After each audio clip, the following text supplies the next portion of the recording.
ခန်းတော့ဉာဏ်ကစားခြင်းသာဖြစ်ရမယ်တူပါခြင်းမဖြစ်စေရကျွန်တော်ရုံးခန်းတီယာဆယ်ရက်အဆောက်အဦရဲ့ဆထမအထက်မှာ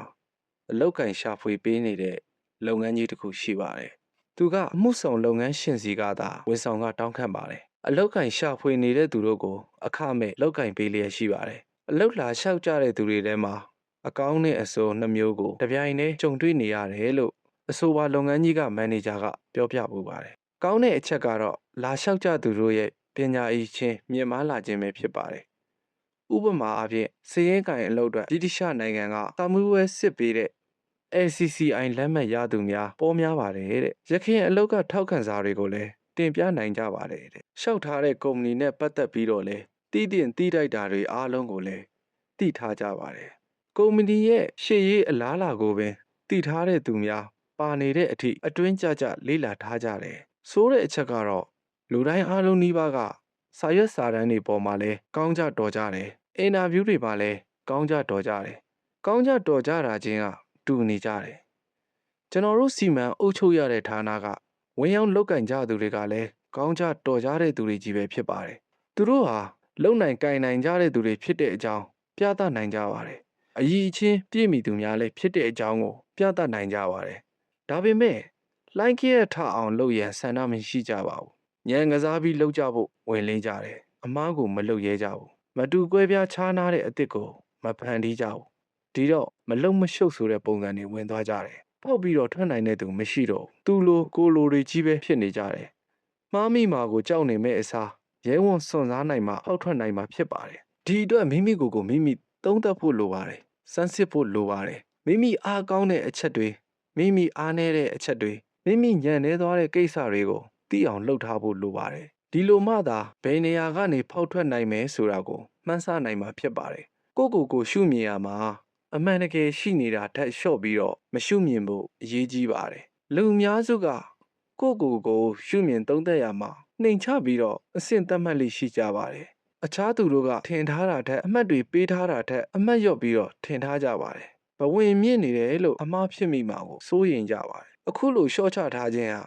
ကောင်းသောနည်းလမ်းတော့မဟုတ်ပါဘူးငါထင်ထားတာထက်ငါပူတော်တယ်လို့သာခံယူထားပါဒါမှကိုယုံကြည်မှုတိုးလာမယ်ပို့မှုပြီးတော့ခိုင်မာလာမှာဖြစ်ပါတယ်အောင်မန်းကိုခူးဆွရန်အတွက်ထိုက်တန်သူလို့ယူဆရမှာဖြစ်ပါတယ်မိမိမှာတကယ်ရှိနေတဲ့ကိုစွမ်းကိုစများနဲ့ပုံမူနီးစက်လာပြီးတော့အညွန့်တလူဖြစ်လာမှာဖြစ်ပါတယ်အဲ့ဒီအခြေအနေကိုရောက်ရင်စမ်းထလာပါလိမ့်မယ်အများသူငါတို့ရဲ့ကြားမှာထင်ပေါ်လာပါလိမ့်မယ်အဲ့ဒီဥတီချက်တိုင်းရှေ့ကိုဆက်လက်ရွေ့ရှားနိုင်အောင်ဆောင်ရွက်ရမှာအပိုင်း၃ပိုင်းခွဲခြားပြီးတော့ရှုမြင်ရမှာဖြစ်ပါတယ်အလောက်ကင်နဲ့အသက်မွေးဝမ်းကြောင်းခြင်းဟာအပိုင်းကဏ္ဍတစ်ခုဖြစ်ပါတယ်ပညာရေးဟာလည်းအပိုင်းကဏ္ဍတစ်ခုဖြစ်ပါတယ်မိသားစုနဲ့တကွတကယ်ချင်းအတိမိတ်ဆွေအတိုင်ဝန်းဟာလည်းအပိုင်းကဏ္ဍတစ်ခုဖြစ်ပါတယ်အဲ့ဒီအပိုင်းကဏ္ဍတွေမှာလျော်ကန်တင့်မြတ်တဲ့အခြေအနေတွေနဲ့အနေအထားများရရှိနေစေဖို့အတွက်လောက်ကင်ဆောင်ရွက်အပ်တဲ့အရာတွေကိုဒီအခန်းမှာတင်ပြသွားမှာဖြစ်ပါတယ်မိမိရောင်းချတဲ့ကုန်စည်တစ်ခုလို့စဉ်းစားကြည့်ရင်တန်မိုးအမြင့်မားဆုံးနဲ့ဈေးတင်ကရောင်းချနိုင်စေမဲ့နီလန်ဖြစ်ပါတယ်ဝယ်ကျင်စိတ်ပေါက်အောင်ဈေးလျှော့ရောင်းချဖို့မလိုအပ်တဲ့အထိပေါက်မြောက်အောင်မြင်အောင်လှုပ်ဆောင်နိုင်တဲ့နီလန်ဖြစ်ပါတယ်ခေါင်းစဉ်ကတော့အလောက်ကင်နဲ့အသက်မွေးဝမ်းကြောင်းခြင်းလက်ရှိလောက်ကင်နေတဲ့ပုံဟာတင်လိုချင်တဲ့အတိုင်းဖြစ်ကောင်းဖြစ်နေနိုင်ပါတယ်တင်တစ်ခါမှစိတ်တောင်မကူးဘူးတဲ့အလုပ်ဒါမှမဟုတ်လုပ်ငန်းမှာလောက်ကင်နေရခြင်းမျိုးလဲဖြစ်နေနိုင်ပါတယ်တင်ပျော်ရွှင်ကျင်နေတာလဲဖြစ်နိုင်ပါတယ်မလွဲရှောင်တာလို့စိတ်မပါလက်မပါနဲ့လုပ်နေရခြင်းမျိုးလဲဖြစ်နိုင်ပါတယ်တရားသဘောနဲ့ဖြေနေရခြင်းမျိုးလဲဖြစ်နေနိုင်ပါတယ်ပျော်ရမှာမနေရတော်ရမှာနေရမယ်ဆိုတဲ့ဆိုဆုံးမစကားအရပျော်ရမှာမနေဘဲနဲ့တော်ရမှာနေရခြင်းမျိုးလဲဖြစ်နိုင်ပါတယ်ဘယ်မှာလုပ်တယ်ဘာကြောင့်လုပ်တယ်ဆိုတာတွေကိုအသာထားပြီးတော့အခုအရေးတကြီးစမ်းစစ်ရမှာကတော့အောင်မြင်မှုရလဒ်များထဲမှာအကောင်းဆုံးအောင်မြင်မှုရလဒ်ကိုစဉ်းစားရွေးချယ်ခြင်းဖြစ်ပါတယ်ဒီတော့အကောင်းဆုံးအောင်မြင်မှုရလဒ်ဟာအသက်မွေးဝမ်းကြောင်းအဖြစ်လောက်ကင်နေတဲ့အလုပ်မှာရရှိခဲ့ခြင်းဖြစ်မှလောက်ကင်နေတဲ့အလုပ်မှာရရှိခဲ့ခြင်းဖြစ်ရပါမယ်တင့်ကိုယ်ကျိုးအတွက်လောက်ကင်ရာကနေရရှိခဲ့တာပဲဖြစ်စေအလုပ်ရှင်အတွက်လောက်ကင်ခဲ့တာပဲဖြစ်စေလက်အောက်ငယ်သားအတွက်လောက်ကင်စေခဲ့ခြင်းဖြစ်စေအကျုံးဝင်ပါတယ်အလုပ်မှာလောက်ကင်ခဲ့ခြင်းဖြစ်နေဖို့သာအဓိကဖြစ်ပြီးတော့အကောင်းဆုံးအောင်မြင်မှုရလဒ်တစ်ခုကိုရွေးချယ်သတ်မှတ်ရမှာဖြစ်ပါတယ် Microsoft တည်ထောင်သူတဦးဖြစ်တဲ့ Bill Gates ရဲ့အကောင်းဆုံးအောင်မြင်မှုရလဒ်ကို နမူနာအဖြစ်နဲ့တင်ပြပါမယ်။ကွန်ပျူတာလည်ပတ်စနစ်ဒါမှမဟုတ် OS Operation System ကိုရေးဆွဲပြီးတော့ရောင်းချတဲ့လုပ်ငန်းငယ်တစ်ခုအဖြစ်နဲ့လုပ်ကင်ခဲ့စဉ်ကကွန်ပျူတာလောကရဲ့မဟာဘလူးကြီး IBM အတွက် OS ရေးဆွဲခွင့်ကြုံခဲ့ပါတယ်။ ဘီဂိတ်တို့ကအခမဲ့နီးပါးနဲ့ရေးပေးခဲ့ကြပါတယ်။ IBM ကိုအလကားနီးပါးဈေးနှုန်းနဲ့ပေးပေမဲ့အခြားကုမ္ပဏီများကိုတော့သူတို့ရဲ့ OS ရောင်းချခွင့်ကို Microsoft ကမူပိုင်ရယူထားလိုက်ပါတယ်။ IBM လက်ထဲကိုမူပိုင်ခွင့်ပေးမထားပါဘူး။ဒါကို IBM ကလည်းသဘောတူလိုက်ပါတယ်။သူ့လိုမဟာဘလူးကြီးကိုရှင်ပြိုင်ပြီးတော့ကွန်ပျူတာထုတ်မဲ့သူမရှိသလောက်ရှားမယ်လို့ယူဆတဲ့အတွက် Microsoft ရဲ့လက်ထဲကမူပိုင်ခွင့်ဟာမန်းလောက်စရာမရှိဘူးလို့ယူဆပါတယ်။ဘီဂိတ်တို့ကအခမဲ့နီးပါးနဲ့ IBM ကိုရေးဆွဲပြီးရန်ဆုံးဖြတ်ခဲ့ကြတာမှာကွန်ပျူတာလောကရဲ့အုပ်ဆောင် IBM ရဲ့ကွန်ပျူတာများကဈေးကွက်ကိုလွှမ်းမိုးထားမှာသိကြပါတယ်။ဒီတော့တခြားထုတ်လုပ်သူတို့အနေနဲ့ IBM ကွန်ပျူတာမျိုးတူမူကွဲများကိုထုတ်လုပ်မှသာလျှင်ဈေးကွက်မှာအဆင်ပြေကြမယ်။ဒီတော့လုပ်ငန်းတွေထုတ်လုပ်တဲ့ကွန်ပျူတာများအတွက် OS ကို IBM ကနေသုံးစွဲခဲ့တဲ့ OS ကိုသာသုံးစွဲကြရလိမ့်မယ်။ဒီလိုသုံးစွဲဖို့အတွက် Microsoft ထံကနေဝယ်ယူပြီးတော့သုံးစွဲကြရမှာဖြစ်တယ်။တနည်းအားဆိုရရင် IBM ကွန်ပျူတာများမှာ၎င်းတခြားထုတ်လုပ်သူတို့ရဲ့ကွန်ပျူတာများမှာလည်း၎င်း Microsoft တို့ရဲ့ OS များနေရာယူထားမှာဖြစ်လို့ Microsoft ရဲ့ OS ကကမ္ဘာသုံး OS အဖြစ်ကိုလိုရောက်ရှိသွားမယ်လို့တွက်ဆခဲ့ကြပါတယ်။ဒါဟာဘီဂိတ်တို့ရဲ့ဆုံးဖြတ်ချက်မှန်ကန်ခဲ့ပါတယ်။အကောင်းဆုံးအောင်မြင်မှုရလဒ်ကိုရရှိစေခဲ့ပါတယ်။ဘီဂိတ်ဟာအမေရိကန်ဒေါ်လာ60ဘီလီယံကျော်ကျွယ်ဝသူအဖြစ်ကိုရောက်ရှိသွားခဲ့ပါတယ်။ဘီဂိတ်တို့တွေဟာငွေကြေးများများစားစားရရန်အတွက်ဥတီဆုံးဖြတ်ခဲ့ခြင်းမပြုဘဲနဲ့နေရာများများရယူနိုင်ရန်တနည်းအားဖြင့်ဆိုရသောဈေးကွက်ထဲမှာသုံးစွဲမှုအရေးအတွက်ဝေစုများများရရှိရန်ဥတီရွေးချယ်ဆုံးဖြတ်ခဲ့ကြတာဖြစ်ပါတယ်။ကမ္ဘာအချမ်းသာဆုံးစည်ရင်းဝင်ပြီးတဲ့အချိန်မှာလူလောကကောင်းကျိုးဆောင်ရွက်သူတဦးဖြစ်ဘီဂိတ်ခံယူလိုက်ပါတယ်။အာဖရိကနဲ့အာရှတို့အတွက်စေဝါနဲ့ပညာနယ်ပယ်တို့မှာဘီလီယံချီတဲ့အမေရိကန်ဒေါ်လာများလှူဒန်းသုံးစွဲလျက်ရှိပါတယ်။ဒါပေမဲ့ဆောင်ရွက်နေမှုများဟာလိဝါရှင်တန်ရှိသူနေထိုင်တဲ့ Digital စံအိမ်တော်ကြီးလောက်ဟိုးလေးတကြောမဖြစ်ခဲ့ပါဘူး။တင်းဘောခီးမှာလည်းဆုံးဖြတ်ချက်တွေရွေးချယ်မှုတွေပြုလုပ်ခဲ့ပူကြပါတယ်။ဆုံးဖြတ်ချက်များရွေးချယ်မှုများမှာတင့်အနေနဲ့ဂုံယူပီတိဖြစ်ရသည်များလည်းရှိနေနိုင်ပါတယ်။အဲ့ဒီတဲကနေပြီးတော့အကောင်းဆုံးအောင်မြင်မှုရလက်ဖြစ်ထွန်းစေတဲ့အရာကိုရွေးချယ်ရမှာဖြစ်ပါတယ်။ကိုဂုံယူတတ်တဲ့စိတ်နေစေတာဖြစ်ပေါ်စေခြင်းဖြင့်စိတ်သက်ခွန်အားဖြစ်ထွန်းစေတဲ့နီလန်းတသွယ်ဖြစ်ပါတယ်။ခေါင်းစဉ်ပညာရေးအပိုင်းကဏ္ဍမှာပညာရှာဦးသည်မရှိဆိုတဲ့စကားအတိုင်းပညာကိုတည်တဲ့အထိဆက်လက်စီးပူးနေရမှာဖြစ်ပါတယ်။အသစ်တဲ့နည်းပညာတွေ electronic အသုံးဆောင်များအမြဲတစေပေါ်ထွက်နေတာကြောင့်နေ့စဉ်ဘဝအတွက်သက်ပင်လျင်တင်ယူစရာအသစ်များရှိနေစေမြဲဖြစ်ပါတယ်။ပညာရေးပိုင်းကဏ္ဍဟာလွန်စွာကျေပြန့်လာတဲ့အတွက်ကြောင့်လက်ဝယ်ရရှိခဲ့မှုတဲ့အောင်မြင်မှုရလဒ်ကိုစမ်းစစ်သတ်မှတ်တဲ့အခါပညာသင်တဲ့အရွယ်ကကျောင်းမှာစာတော်ခဲ့တာမျိုးကိုထည့်သွင်းစဉ်းစားဖို့မလိုပါဘူး။ဂုဏ်ထူးတွေရရှိခဲ့တာတွေကိုလည်းထည့်သွင်းစဉ်းစားရမလိုပါဘူး။ဒါမျိုးတွေကစာမိုးဝဲကျင်းပပြီးတော့သတ်မှတ်ပေးထားတဲ့အရာတွေသာဖြစ်ပါတယ်။တနည်းအားဖြင့်ဆိုရတော့စာမေးပွဲမရှိနိုင်တဲ့အတန်းပညာမျိုးမဟုတ်တဲ့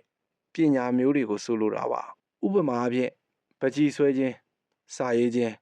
အချုပ်ခြင်းအစရှိတဲ့ဝါသနာအလျောက်လောက်ကင်တဲ့ပညာများကိုဆိုလိုပါတယ်။တဲ့အိမ်ကကားကိုဘာသာကိုပြုမြင်နိုင်လိုက်ခြင်းမျိုးကလည်းအကျုံးဝင်ပါတယ်။ဒီလိုတကြွမှုမျိုးကိုသင်ဘလို့တက်မြောက်ခဲ့တာပါလဲ။အတုမြင်အတက်တင်ဆိုတဲ့အတိုင်းတစုံတစ်ယောက်ထံကနေပြီးတော့သင်ယူတက်မြောက်ခဲ့ခြင်းမျိုးဖြစ်နိုင်တယ်လို့မိမိဘာသာမိမိလေ့လာသင်ယူကတက်မြောက်ခဲ့ခြင်းလည်းဖြစ်နိုင်ပါတယ်။ပါရမီကလည်းရှိတဲ့အတွက်ကြောင့်အလွယ်တကူနဲ့တက်မြောက်သွားခြင်းမျိုးရှိသလိုစနစ်တကျမစုံမနစ်သောဇွဲနဲ့သင်ယူတက်မြောက်ခဲ့ခြင်းမျိုးလည်းဖြစ်နိုင်ပါတယ်။ဒါကြောင့်ပညာတစ်ခုကိုကြာနာနာတက်မြောက်သွားတဲ့အထိအောင်မြင်မှုရလက်ရယူနိုင်ခဲ့ခြင်းမျိုးကိုရွေးချယ်တတ်မှတ်ရမှာဖြစ်ပါတယ်။ဒီလိုတက်မြောက်ခဲ့ခြင်းအတွက်ဂုဏ်ယူမိတဲ့ပညာမျိုးလည်းဖြစ်ရပါမယ်။ခေါင်းစဉ်ငယ်အရင်းချများလို့ဆိုရမှာမိသားစုအရင်းချမိတ်ဆွေအရင်းချဆွေမျိုးအရင်းအချအစရှိတာတွေကိုဆိုလိုပါတယ်။ဒီလိုအရင်းချတွေဟာဘဝတစ်သက်တာမှာအရေးပါဆုံးသူတွေဖြစ်ကြပါတယ်။ဒီလိုအရေးပါတဲ့သူတွေအတွက်ရုန်းကန်လှုပ်ရှားနေကြရပါတယ်။ဘဝမှာဘာလုပ်ချင်တယ်လဲလို့မေးကြည့်ရင်အဖြေမျိုးစုံကို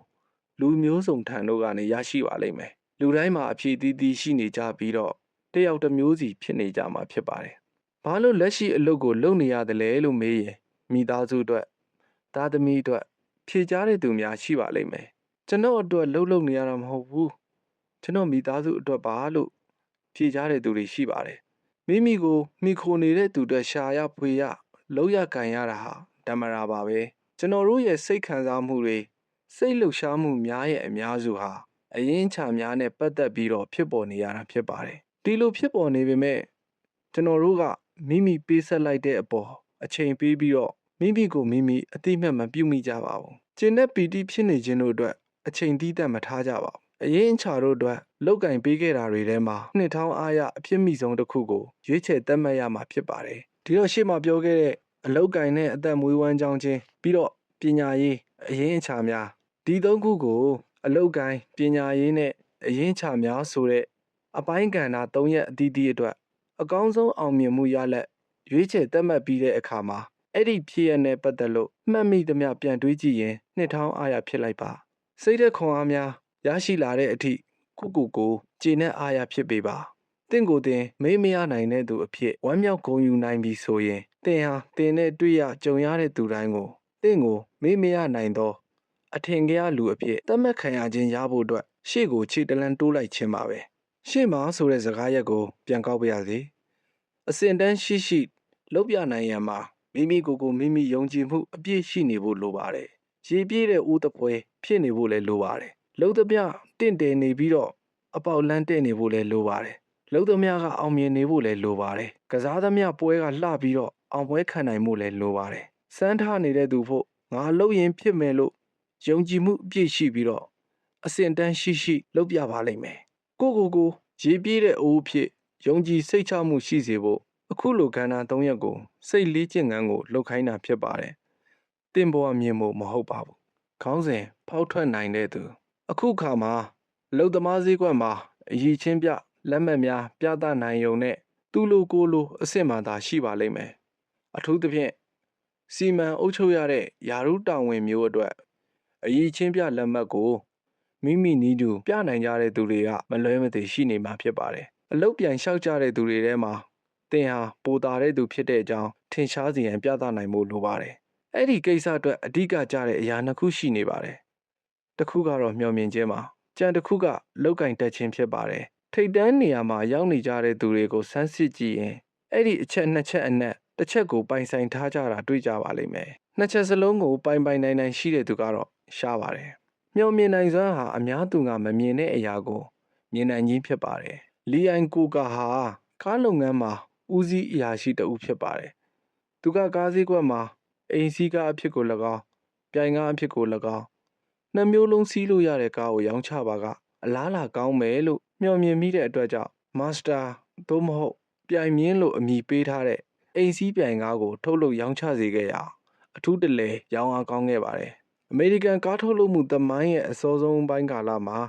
ပေါ်ထွန်းခဲ့တဲ့ကားလုပ်ငန်းရှင်ကြီးတဦးကတော့ Chrysler ဖြစ်ပါတယ် Chrysler ဟာ Ford ရဲ့ T model ကားများပေါ်ပေါက်ခါစမှာနောက်တစ်ချိန်ကျရင်ကားကမြင်းလဲနေရာကိုနေရာဝင်ယူလိုက်မယ်လို့မျှော်မြင်မိတဲ့အတွက်ကြောင့်ကားထုတ်တဲ့လုပ်ငန်းကိုလုပ်ကင်ဖို့ဆုံးဖြတ်ချက်ချခဲ့ပါတယ်ဒါပေမဲ့သူကကားရဲ့အကြောင်းကိုကောင်းကောင်းမသိပါဘူးဒီတော့ Ford ဟာ T model ကားတစ်စီးကိုဝယ်ယူပြီးတော့တစားစီဖြစ်တဲ့အထိဖြုတ်ကြည့်ပြီးတော့တည်တည်ချာချာလေ့လာခဲ့ပါတယ်ပြီးရဲ့အခါမှာတော့ကားတစ်စီးပြန်ဖြစ်သွားတဲ့အထိပြန်လဲတက်ဆင်ခဲ့ပါတယ်သူတက်သိတာကိုသိကြစေဖို့အတွက်နောက်တစ်ချိန်တစားစီဖြစ်တဲ့အထိထပ်ပြီးတော့ဖြုတ်ကြည့်ပါတယ်ပြီးတော့ပြန်တက်ကြည့်ပါတယ်သူ့အုံနောက်ထဲမှာအလွတ်ရတဲ့အထိသေချာလိုတဲ့အတွက်ကြောင့်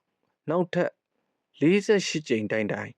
တစားစီဖြစ်တဲ့အထိဖြုတ်ကြည့်ခဲ့ပါတယ်ပြီးတော့ပြန်လဲတက်ကြည့်ခဲ့ပါတယ်စုစုပေါင်းအကြိမ်90တိတိဖြုတ်ကြည့်ပြန်တက်ကြည့်ခဲ့တာဖြစ်ပါတယ်ကားလုပ်ငန်းရှင်ကြီးအဖြစ်ရောက်သွားတဲ့အထိသူ့ကောင်းထဲမှာကားတစ်စီးလုံးရဲ့စိတ်ပိုင်းအားလုံးကိုနောကျေနေအောင်မှတ်မိနေစေဖြစ်ပါတယ်ဟာတာရုပ်ရှင်ကားတကားအကြောင်းကိုတင်ပြပါဦးမယ် The Music Man လို့ခေါ်တဲ့ဟာတာကားမှာအဓိကသရုပ်ဆောင်ကစကားပြောမြန်သူတဦးဖြစ်ပြီးတော့မြို့ကလေးတစ်မြို့မှာရှိတဲ့ဘင်ခေယာတီးဝိုင်းကိုအစ်စ်မြင့်တင်ပေးဖို့အတွက်လုပ်ကင်ပေးခဲ့ရပါတယ်သူကဒုတိယကိုဘာတစ်ခုမှမတီးတဲ့မမှုတ်တတ်ပါဘူးဒီတော့သူလုံးသမျှတွေဟာဟားခွက်တွေကြီးပဲဖြစ်နေပါတော့တယ် The Music Man ကိုဟာသစကားအဖြစ်ရိုက်ကူးထားတာဖြစ်လို့အခုလိုဇက်ရုပ်အနေနဲ့ရည်စရာကောင်းအောင်လှုပ်ထားခြင်းဖြစ်ပေမဲ့သူလိုလူစားများကိုတကယ့်လောကထဲမှာလည်းတွေ့နိုင်ပါတယ်ထမ်းဆောင်နေတဲ့တာဝန်နဲ့ထိုက်တန်တဲ့တည်တတ်မှုမရှိဘဲနဲ့တက်ရောင်ကားလုံနေကြသူများရှိနေပါတယ်ဥပမာအနေနဲ့တော့ကားထုတ်လုပ်တဲ့ကုမ္ပဏီမှာအလုံးမှုဆောင်ရာထူးနဲ့လုပ်ကင်နေပေမဲ့ကိုစီးတဲ့ကားဘိန်းပေါက်တဲ့အခါဘိန်းကိုဖြုတ်ပြီးတော့မလဲတဲ့သူလည်းဖြစ်နေနိုင်ပါတယ်ဒီလိုလူစားမျိုးထဲမှာတင်မပါအောင်လှုပ်ဆောင်နိုင်ဖို့တိုက်တွန်းလိုပါတယ်ပထမအဆင့်အနေနဲ့ကိုစမ်းသစ်ရပါမယ်အမှန်တိုင်းစမ်းသစ်ရမယ်တင်တာဝန်ယူလောက်ကင်နေရသောအလုပ်မှာမတိသေးတာမတက်သေးတာရှိမရှိမေးခွန်းတွေကိုထုတ်ကြည့်ရမယ်မတိသေးမတက်သေးပါကမတိတာတွေမတက်တာတွေရှိနေပါကတိအောင်တက်အောင်လေ့ကျင့်သင်ယူရမယ်တင်ပြီးသားတက်ပြီးသားဖြစ်နေပေမဲ့ခေတ်ကာလအလျောက်တိုးတက်မှုဖြစ်ပေါ်သွားသမျှကိုအမိလိုက်ပြီးတော့တင်ယူထားနိုင်ခြင်းရှိမရှိဆိုတာကိုလည်းစမ်းသစ်ရမယ်ကိုမေးမြန်းဆန်းစစ်ခြင်းနဲ့တင်အားနည်းနေတဲ့အပိုင်းကိုသိနိုင်ရမယ်သိရှိပြီးပါကလည်းဒုတိယအဆင့်အနေနဲ့ဘယ်လိုဖြည့်ဆည်းမလဲဆိုတဲ့နည်းလမ်းများကိုရှာကြံရမှာပဲဖြစ်တယ်ဘယ်သူတွေလုတ်တက်ကင်တတ်ကြသလဲဘယ်သူကိုဆရာတင်သင့်တယ်လဲဆိုတာကိုရွေးချယ်တတ်မှတ်ရမှာဖြစ်တယ်ပညာရှာဦးသည်မရှိပညာရှာပမာတဖုံးစားဆိုတဲ့ဆိုရိုးစကားအတိုင်းလိုက်နာကျင့်သုံးရမှာဖြစ်တယ်တင်ဟာမျှော်မြင်နိုင်စွမ်းရှိသူဖြစ်ုံနဲ့မပြီးသေးပါဘူးလုတ်တက်ကင်တတ်အောင်တင်ယူထားမှတင်မျှော်မြင်ထားတာတွေကိုလက်တွေ့လုတ်ကင်တဲ့နေရာမှာအဆင်ပြေမှာဖြစ်ပါတယ်အထူးသဖြင့်ဖောက်ထွက်လိုပါကအောက်တက်ချင်ပိုကောင်းပါလိမ့်မယ်ရေရှည်တည်တတ်နိုင်မှာဖြစ်ပါတယ်အောက်မှာပေါ်ပြပေးမယ့်အချက်တွေကလုပ်ငန်းခွင်မှာကြီးကြပ်စီမံရသူတို့အတွက်စမ်းစစ်တဲ့အချက်များဖြစ်ပါတယ်တင်ဟာဘယ်နည်းဘယ်ပုံလောက်ကင်တတ်တာကိုတင်ပြတဲ့အခါမှာလက်ခံဖို့အသင့်ဖြစ်ကြရဲ့လားတင်ပြတာကိုမဖြစ်နိုင်ဘူးလို့ပြက်သားညင်းတာကိုခံရသလေးရှိပါသလားလက်တွေ့မှာမဖြစ်နိုင်ဘူးလို့ယူဆခြင်းခံရပါသလားတင့်ကိုဘေးအတိုင်းတာအထိတိုင်ပင်ပြီးတော့အကြံဉာဏ်ရယူခဲ့ကြပါသလဲတင့်ကိုဘလောက်ထိတိတတ်တဲ့သူလို့ယူဆထားကြပါသလဲလုံပုံကင်ပုံနဲ့ပတ်သက်လို့တင့်ကိုအဆုံးဖြတ်ပြုခွင့်ပေးပါရဲ့လားတင်အဆုံးဖြတ်ပြုသည်ကိုများသောအားဖြင့်လက်ကောခံကြပါသလားတင်မှာတကြွမှုကျွမ်းကျင်ရာလိမ္မာမှုပေါ်မှာယုံကြည်အားထားမှုနေပါနေပါသလားတင်လောက်ကင်နေတဲ့အလုပ်မှာအသည့်အစမ်းတွေကိုတီထွင်လောက်ကင်မှုများရှိပါရဲ့လားဒါမှမဟုတ်ဓာတ်ပြောင်းဟောင်းကိုပဲပွင့်နေပါသလားတခါလာမဲပြပစိုးများဖြစ်နေပါသလားဒါမှမဟုတ်ပြင်လွန်းလို့ဖင်ချိုးနေပါသလားတင်လောက်ကင်နေတဲ့လုပ်ငန်းနယ်ပယ်မှာအတတ်ပညာပိုင်းကိုတက်ကြွအောင်လှုပ်ထားပြီးတော့ဖြစ်ပေါ်လာတဲ့ပြဿနာတွေအခက်အခဲတွေအတွက်အပြေအစဉ်သင့်ရှိနေပဲဆိုပါကတင်ဟာအများနဲ့မတူထူးကဲတဲ့သူဖြစ်မှာဖြစ်ပြီးတော့အထင်ကြီးအလူဖြစ်သတ်မှတ်ခံရမှာဖြစ်ပါတယ်တင့်ကိုတန်ဖိုးထားပြီးတော့လဲဆက်ဆံကြပါလိမ့်မယ်ခေါင်းစဉ်ပြောတတ်ဆိုတတ်ပါရဲ့လားတင်တက်သည့်နားလည်ထားတာတွေကိုလှုပ်ဖော်ကင်ဘက်တွေကိုနားလည်တက်မြောက်အောင်ရှင်းပြတတ်ဖို့လိုပါတယ်ဒါမှတင့်စကားကပေါက်ရောက်ပါမယ်မိမိကျွမ်းကျင်ရာနယ်ပယ်မှာတစ်ဖက်ကန်းခတ်အောင်တက်ကြွလိမ္မာသူများကရှိပေမဲ့မိမိသိထားတာတွေကိုသူတစ်ပါးသဘောမပေါက်အောင်ပြောမပြတတ်တဲ့သူတွေကအများအပြားရှိနေပါတယ်အာဝဇန်ကောင်းတဲ့သူတွေကမိမိလောက်တက်သိခြင်းမရှိပါတော့လဲသူတစ်ပါးနားလေသဘောပေါက်အောင်ပြောပြနိုင်စွမ်းရှိနေတာမျိုးလဲရှိနေနိုင်ပါတယ်အများသူကစိတ်ဝင်စားအောင်စကားကိုပြောဆိုနိုင်စွမ်းလဲသူ့မှာရှိပါတယ်နာမည်ကြီးကျူရှင်စရာတဦးလို့တင်ပြပေးသွားပါလိမ့်မယ်မိမိပြောပြခြင်းနဲ့အကြောင်းအရာကိုတစ်ဖက်သားနားလေသဘောပေါက်အောင်ပြောဆိုတတ်ဖို့လေ့ကျင့်ပြိုးထောင်ထားရပါမယ်တင့်မှာဘယ်နည်းဘယ်ပုံလောက်ကင်လိုက်ပါကအဆင်ပြေမယ်ဆိုတာကိုကောင်းကောင်းသိပေမဲ့မပြောတဲ့မဆိုတတ်တဲ့အတွက်တင့်စကားကအရာမရောက်ဖြစ်နေတတ်ပါတယ်ဒီလိုဖြစ်နေပါကတင့်ကိုမေးမရနိုင်သောသူအဖြစ်သတ်မှတ်ခြင်းခံရပါလိမ့်မယ်ဒါပေမဲ့စကားမပြောတတ်တဲ့သူအဖြစ်နဲ့သာသတ်မှတ်ခြင်းခံရတာဖြစ်ပါတယ်အလုံးမှာလှုပ်ဖော်ကင်ဘက်တို့ကတင်တဲ့အတူရှိနေရတာကိုနှစ်သက်ကြခြင်းရှိမရှိစမ်းစစ်ပါတင်တဲ့စကားလာပြောတဲ့သူများရှိမရှိကိုစမ်းစစ်ပါရှိတယ်ဆိုရင်ကိစ္စမရှိပေမဲ့မရှိဘူးဆိုရင်တော့ပြဿနာရှိနေပါပြီဟောလိဝုဒ်ရုပ်ရှင်လောကမှာအလွန်ထင်ရှားတဲ့မင်းသားကြီးမာလွန်ဘရန်ဒိုဟာ Godfather အပါဝင်နာမည်ကြီးကားတွေမှာပါဝင်တရုပ်ဆောင်ခဲ့သူဖြစ်ပြီးတော့စူပါမင်းဇာတ်ကားမှာစူပါမင်းရဲ့ဖခင်ဖြစ်တရုပ်ဆောင်ခဲ့တာပြသချိန်15မိနစ်ပဲရှိပေမဲ့သူ့ရဲ့တရုပ်ဆောင်ကြီးကတော့အမေရိကန်ဒေါ်လာ16သန်းရယူခဲ့ပါတယ်သူ့ကိုအင်တာဗျူးတဲ့သူကအဖြေမှားရင်သူ့ရဲ့နာမည်ကိုအတိအသတ်မဲ့မေးခွန်းကိုမေးခဲ့ပါတယ်ခမ ्या ကိုဟောလိဝုဒ်ရဲ့ အကောင်းဆုံးတရုပ်ဆောင်လို့ထင်မြင်ယူဆပါသလားအဲ့ဒီအချိန်မှာမင်းသားကြီးကပြန်ဖြေတာကကျွန်တော်ကအကောင်းဆုံးတရုပ်ဆောင်ဖြစ်တယ်မဖြစ်ဘူးဆိုတာကအကြောင်းမဟုတ်ပါဘူးကျွန်တော်ကနေရာအကောင်းဆုံးနေရာကိုရထားတဲ့အတွက်အကြောင်းပဲဖြစ်ပါတယ်ဒါကြောင့်လူတွေကကျွန်တော်ကိုသိကြတယ်သူတို့အနားမှာရှိနေစေချင်ရတယ်ဒီအတွက်ကျွန်တော်ဖို့ပျော်စရာကောင်းနေသလိုသူတို့အတွက်လည်းပျော်စရာကောင်းနေပါတယ်ကျွန်တော်ကအမြဲတမ်းကောင်းနေတဲ့သူတော့မဟုတ်ပါဘူးဒါပေမဲ့ကျွန်တော်ကဘယ်တော့အခါမှလည်းတစ်ခါလာလဲမဲပြပစိုးမဖြစ်ဘူးဒါကြောင့်ရုပ်ရှင်စတူဒီယိုဗီဒီယိုတွေကတရုပ်ဆောင်တွေထဲမှာကျွန်တော်ကိုသုံးညင်ကြတာဖြစ်ပါတယ်ပရိသတ်တွေကလည်းကျွန်တော်ကိုကြည့်ကျင်ကြတာဖြစ်ပါတယ်လို့ဖြေပါတယ်ခင်ဗျတေးကြတာကတော့ခင်ဗျကမာလွန်ဘရန်ဒိုလည်းမဟုတ်ပါဘူး15မိနစ်စာအတွက်ဒေါ်လာ16တန်းလည်းမရနိုင်ပါဘူးဒါပေမဲ့ခင်ဗျရဲ့မိတ်ဆွေတငယ်ချင်းတွေလုပ်ဖို့ကင်ဘတ်တွေကခင်ဗျစီလာပြီးတော့စကားပြောနေကြဖြစ်နေပါသလားဟုတ်ပါတယ်ဆိုရင်တော့ခမည်းဟာနီးမှန်လမ်းမှန်နေရာပေါ်မှာရောက်နေပါတယ်မဟုတ်ဘူးဆိုရင်တော့ခမည်းကိုခမည်းစမ်းစစ်ဖို့လိုပါတယ်ခမည်းကစကားနေတဲ့သူလားဒါမှမဟုတ်မလိုအပ်ပေမဲ့အသိစီကိုဖုံးဆက်ပြီးတော့ရောက်တဲ့ရာတွေပြောတဲ့သူမျိုးဖြစ်နေပါသလားလှုပ်တတ်ပါသလားတာเจ้าမာเจ้าရောမေးပြပါသလားအီးမေးလ်နဲ့အဆက်အသွယ်ပြုတာမျိုးတွေရောရှိပါသလား Facebook မှာထိတွေ့ဆက်သွယ်မှုမပြတ်တဲ့အသိမိတ်ဆွေအရင်းချတွေရောရှိပါရဲ့လားအသိမိတ်ဆွေတွေရဲ့အိမ်ကိုရောအလဲဘက်ရောသွားပြည့်ရဲ့လားကိုယ့်ဘာသာကိုတယောက်တည်းနေရတာပို့ပြီးတော့အဆင်ပြေတာလားပို့ပြီးတော့စိတ်ချမ်းသာတာလားနှုတ်နေတဲ့သူဖြစ်နေရင်တိုးတက်ရာတိုးတက်ကြောင်းအတွက်အကန့်အသတ်တွေရှိနေပါလိမ့်မယ်နှုတ်ဆိတ်တဲ့သူဖြစ်နေရင်တော့ပိုဆိုးပါလိမ့်မယ်ခမခိုင်းနေတာကိုလုံနေရတဲ့သူတွေကစိတ်လီကုန်ပါလိမ့်မယ်အလုပ်တစ်ခုကိုခိုင်းတဲ့အခါဖြစ်နိုင်ရင်ဘာကြောင့်အခုလိုအလုပ်ကိုလုပ်ခိုင်းရတယ်ဘယ်လိုအကြောင်းတွေကြောင့်လုပ်ခိုင်းမှုဖြစ်လာတယ်လုပ်ပြီးတဲ့အခါမှာ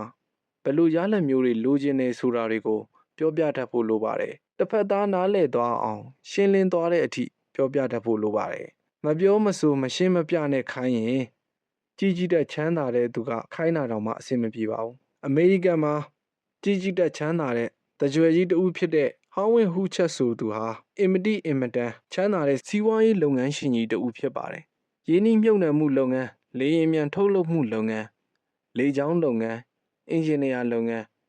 းရုပ်ရှင်လုပ်ငန်းထုတ်လုပ်သူတွေနဲ့ဒါရိုက်တာစသဖြင့်အလုပ်မျိုးမျိုးလုပ်ကင်ခဲ့ရမှာသူ့လက်နဲ့ထိရင်ရွှေဖြစ်တယ်လို့ပြောရလောက်အောင်မြင်ခဲ့ပါတယ်သူကိုယ်တိုင်လေယာဉ်မြန်မောင်းမြန်တော့လဲအမြန်စံချိန်တစ်တွေကိုတင်နိုင်ခဲ့ပါသေးတယ်လေယာဉ်မြန်ကိုသူကိုယ်တိုင်ဒီဇိုင်းထုတ်တိဆောက်ခိုင်းပြီးတော့သူကိုယ်တိုင်တက်မောင်းခဲ့တဲ့သူဖြစ်ပါတယ်ရုပ်ရှင်ရိုက်ပြန်တော့လဲဟောလိဝုဒ်မှာသူကိုယ်တိုင်ဒါရိုက်တာလုပ်ပြီးတော့ရိုက်ကူးခဲ့ပါတယ်သူရိုက်တဲ့ရုပ်ရှင်တွေကိုငွေပုံအောပြီးတော့ရိုက်ခဲ့ပါတယ်ရုံတင်တဲ့အခါမှာလဲဝင်ငွေတွေကတောက်လေးရရှိခဲ့ပါတယ်သူကသူ့စိတ်ထဲမှာပေါ်လာသလိုလောက်ကင်တတ်သူဖြစ်ပါတယ်သူကားမှာအင်ဂျင်တစ်ခုအတွက်လေစစ်ကိုလေယာဉ်မြန်အင်ဂျင်အတွက်သုံးတဲ့လေစစ်အကြီးစားကြီးတစ်ခုကိုတက်ဆင်စေခဲ့ပါတယ်ကားနောက်ခန်းတစ်ခန်းလုံးအပြည့်ဖြစ်နေတဲ့အရွယ်စားရှိတဲ့လေစစ်ကြီးဖြစ်ပါတယ်တခါတော့အင်ဂျင်နီယာတဦးကိုငှားရမ်းခဲ့ပါတယ်သူကိုယ်တိုင်အင်တာဗျူးပါတယ်သူက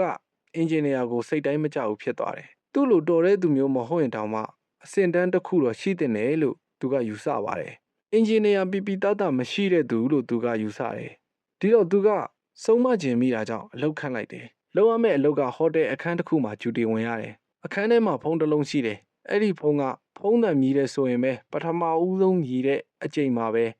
ဖုန်းတန်မဆုံးခင်မှာဖုန်းကိုဖြေရမယ်ဂျူတီချိန်ကနေ့စဉ်မနက်9နာရီကနေပြီးတော့ညနေ9နာရီထိဖြစ်ပါတယ်အခုပြောပြတာထက်ဘာမှထပ်မပြောပါဘူးဘာတစ်ခုမှလည်းမမေးရပါဘူးဖုန်းတန်မြည်ရင်ကောက်ကင်လိုက်ရုံပဲလိုပါတယ်အလုပ်လျှောက်တဲ့အင်ဂျင်နီယာကအလုပ်ကိုလုပ်ဖို့သဘောတူလိုက်ပါတယ်နောက်တစ်နေ့မှာအလုပ်စဆင်းတယ်နေ့စဉ်နေ့တိုင်းမပြတ်မကွက်ဆင်းတယ်အချိန်လဲမှန်တယ်3ဘက်တိတိကြာပြီးတဲ့အချိန်ထိသူစောင့်ရတဲ့ဖုန်းကအတန်မမီပါဘူးဖုန်းတန်မီနိုးနဲ့စောင့်ရတဲ့ဒုက္ခဘာကြောင့်စောင့်မှန်းမသိရတဲ့ဒုက္ခဘူးမသိဘာမသိနဲ့တာဝန်ထမ်းဆောင်နေရတဲ့ဒုက္ခတွေကိုသူကဓာတ်မခံနိုင်တော့တဲ့အခါတလားမပြည့်ခင်မှာပဲသူအလုပ်ထွက်လိုက်ပါတော့တယ်သူအလုပ်ထွက်သွားတဲ့နေ့ထိလဲဖုန်းကအတန်မမီသေးပါဘူးတဲ့အလုပ်တစ်ခုကိုစေခိုင်းတဲ့အခါမှာဘာကြောင့်လုပ်ရတယ်ဆိုတာကိုအကြောင်းပြချက်ရှိဖို့လိုပါတယ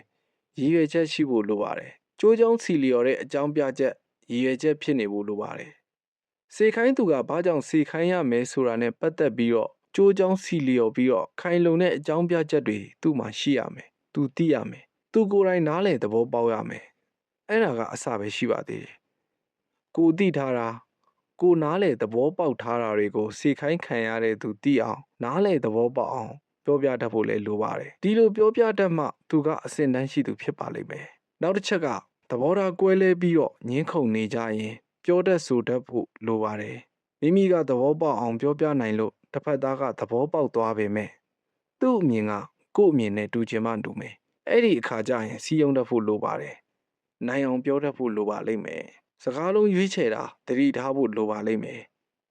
ဘာတွေပြောလိုက်တယ်လဲဆိုတာသိမကြခင်မှာမေ့မေ့ပျောက်ပျောက်ဖြစ်သွားမှာဖြစ်ပေမဲ့ဘယ်လိုပြောလိုက်တယ်လဲဆိုတာကိုတော့တော်တော်နဲ့မမေ့ကြဘူးဆိုတာသတိပြုစီခြင်းပါတယ်မပြောတဲ့ရင်ဆဲတယ်လို့ဆိုတဲ့စကားဟာမဆဲဘဲနဲ့ဆဲတယ်လို့ဖြစ်သွားတာကိုဆိုလိုတာပါအဲ့ဒါ